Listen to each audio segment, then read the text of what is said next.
Hello? Is this thing working? I hear you now, Ben. Yeah, it's good now. Awesome. Glad you three could make it. Bill and George were busy, but somehow you three weren't. I can probably guess what Bill was up to. How about we don't guess that? Yeah, try to not get us demonetized, Donald. It's not me you need to worry about, it's Joe. He's been awfully quiet now that you mention it. You there, Joe? I think he's muted. Or just sleeping since Ben took 20 years to set up his mic. Joe, right-click on your name in the Discord and click unmute. Can you guys hear? Holy hell, Joe, you are a literal caveman.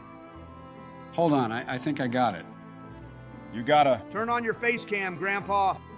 Yeah, that. 1 second. This Discord stuff is so confusing, Ben. Why couldn't we meet in person like usual? Sorry, Joe. This is just way more convenient. Well, it's meant to be. Okay, got it. In your PJs? Seriously, Joe? Don't hate. Awesome. You guys ready to get into some fan questions? Yeah, how are we doing this? We taking turns or just picking some? We can just pick who reads it as we go along. I'll do the first one. We'll look at Discord questions first. Shout out to them. Up first is our Oval Office Hero Tier member, Lord Saint. He asks, what inspired the class choices for each president? I'll let you guys speak on that.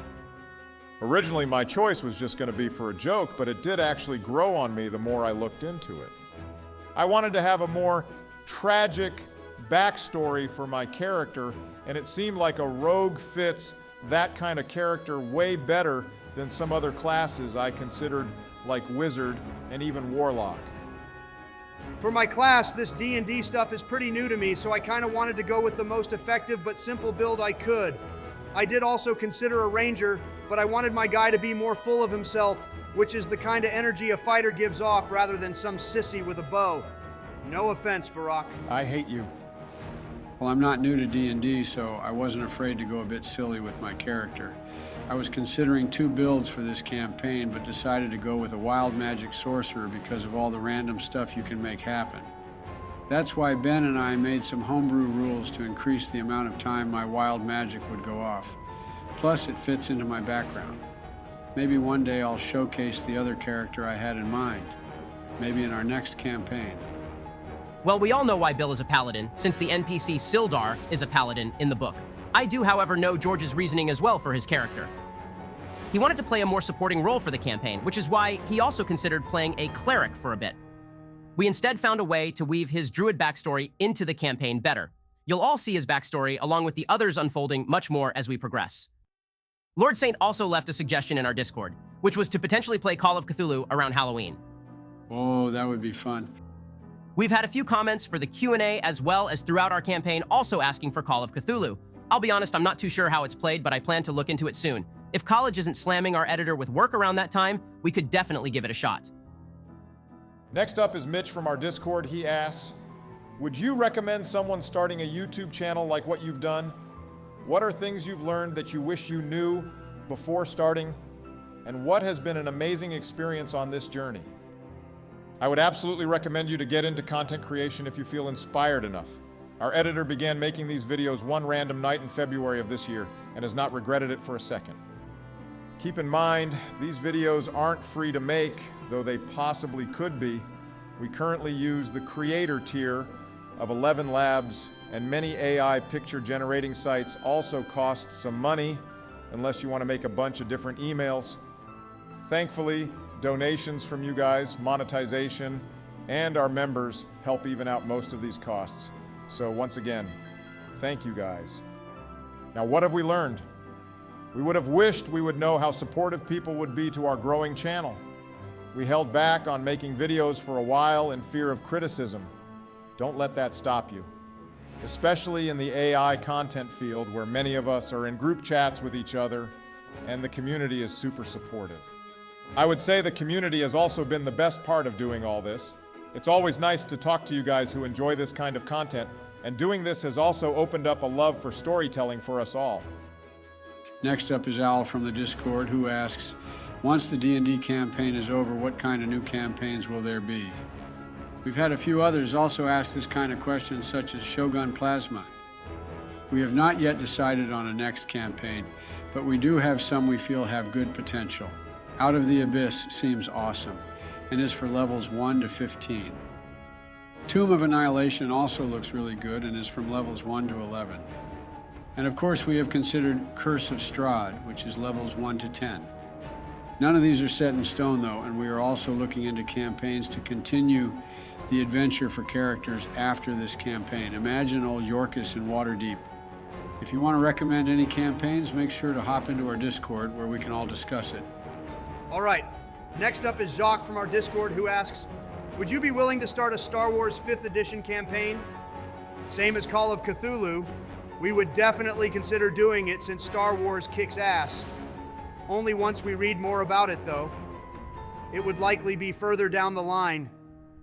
I believe AI Guy did start a Star Wars campaign, but I'm not too sure if he's continuing it or not.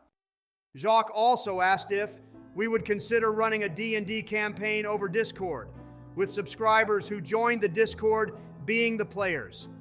This would likely depend on how college and work are going for the editor, as running a campaign for people would be a lot more time consuming than what he currently is doing. This likely wouldn't happen until after the completion of our second campaign. Not saying it's impossible though, it sounds like a really fun idea. That's all the questions from Discord, so let's get to YouTube. First up is War General Bones. He asks, will Jeb Bush, Joe Rogan, and Andrew Tate be added to your sessions? We won't be adding any more characters to this campaign unless they are only joining as NPCs. It likely wouldn't be Rogan or Tate though, since AI Guy has used them, and we want to try out different characters. However, for the next campaign, we'll likely be including some celebrities or other well-known people, such as maybe James Franco, Steve Irwin, or maybe Emma Watson. Again, as always, if you have suggestions, make sure to join our Discord and leave them in there, and we'll try to narrow some down and do polls once we get closer to the next campaign. Next up is Jogo, who asked, what made all of y'all land on the race, class, and subclass you decided to go with for this campaign? And do you think any of your characters would ever multi-class? Personally, I wanted to go simple for my character, so I just went with a human fighter. But I wanted to try out Samurai mainly for the abilities to gain advantage on attacks, as well as learning a new language, so I now know Halfling and can speak with Yorkis that way. See, he loves me. I covered my build already, but I chose Halfling because I just wanted to be a short old man. I don't think any of us plan to multi-class for this campaign, since it ends at level 5. Next campaign, I know we do plan on it though, for sure. I chose my race for no particular reason, but I did pick my subclass of Arcane Trickster, since Joe and I talked out of session about having our characters work together to help Barbin learn magic. Arcane Trickster adds a little flair to Rogue, and allowed for me to expand my background. For George, we can't really get into why he chose his race due to spoilers, and Bill's race was just due to NPC Sildar being human. Shadow Emblem asked, Barbin, it's implied that you were poor. Was it always like that, or did something happen? We've hinted at this a bit for my backstory, but without getting too far into it since more will be revealed soon. Yeah, my character grew up poor, which is why playing as a rogue fit my backstory I wanted to go with. Shadow Emblem also asked if we've played Baldur's Gate 3, and if so, what class? We played the early access version, back when you could only go as far as the Underdark. During that time, we played as a human sorcerer. When the full game came out, we started a campaign as a half-wood elf sorcerer. We had to restart the campaign due to accidentally missing the entire quest with Daniel to fix the shadow-cursed lands. We also may or may not have accidentally gotten everyone in Last Light In killed without having a backup save. We kind of fucked up on that campaign, so we retried. We ended up beating the game on Tactician with a 12th level human Oath of Devotion paladin. The White Tiger God asks, who's your favorite character so far, and what's the best part and worst part about making the videos? There is no favorite character, really. We love each of the player characters, but the best backstory in the editor's opinion is probably George's. We look forward to seeing how things go in the upcoming sessions. When it comes to making the videos, the best part is easily writing the conversations between the characters, specifically the one-on-one moments. The worst part is probably gathering the images for some of the videos, as the AI can be a real pain in making images that aren't cursed. Next up is Beaglemaster with probably the best question we received, why am I so cute?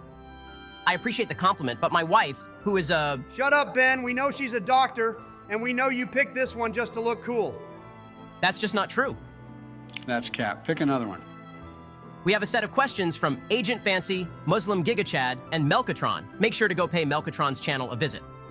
First off, when it comes to AI speech, we use 11 Labs. There's other options out there, but this one provides the best quality in our experience. For images, we use Imagine Art.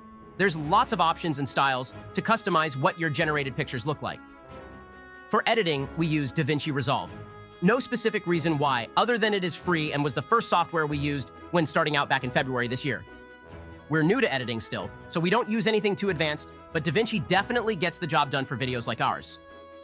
I'm including these two together since they relate to each other. Crazy Alchemist asks if we'll try other content types or focus on D&D campaign modules and campaigns. We had some games in mind that Weed Shaggy brought attention to, actually. These games include Monopoly, The Game of Life 2, Golf with Your Friends, and Dungeons and Degenerate Gamblers. We'll likely be holding polls when we find a good time to play some of these games. Joshua Bennett asked if the bromance between Donnie and Jorkus was intentional or just kinda happened. I didn't plan on having Donnie be friendly with any of the characters, but that would make him super unlikable and unrelatable. Since Joe and I have similar backstories, it worked out when he ended up confiding in my character in Session 5. I'll combine these two together as well from King Kongzilla and Skynet. Will there be a recurring group that bothers our party? Probably not in this campaign. But Ben has said he would like to do something similar to the Bad Luck Bandit group for those who watched Critical Role's Mighty Nine campaign.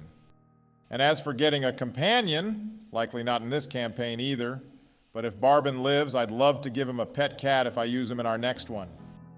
Lol Man Dude asked how many sessions this campaign will likely be. You guys can expect another 5 to 6 sessions in order for us to finish this campaign. We'll have a lot of upcoming action as there's some really big fights towards the end of this module. This one from Philly D also asks about the campaign. When it comes to writing out dialogue, all of that comes from the top of the head. We do occasionally use ChatGPT just to make descriptions of something more interesting, but otherwise make our own script. The editor is not an English major. As far as the story goes, we follow the source book for The Lost Mine of Phandelver. It is split into 4 parts, with us currently being towards the middle end of part 3. Ben does change some things to make stuff harder for us and allows us to take things at different angles rather than just sticking right to the book as written. Philly D also asks if Joe can read his question. Oh crap, let Joe read that one. How senile could you be, Joe? Huh? Oh, whoops. Last question is from Summoner. He asked what would have happened if we ended up killing that red wizard like I wanted to instead of letting him leave. I had spoken to Ben about this, and we already got the best of his loot, which was that ring of protection. However, judging from how the last session ended, we probably could have kept Bill from getting bitch slapped by the gods. I'm excited to see how Bill plays in our next sessions. He'll be facing a lot of changes. Anyway though, that's it for now guys. Thank you all for giving us some awesome questions, and thank you 3 for hopping on here with me. Thanks for having us, Ben. A pleasure as always. No problem. I've got some stuff to get taken care of before the next session, so I'll see you guys then, and we'll all see you viewers in the next one. Thank you for the support and take care.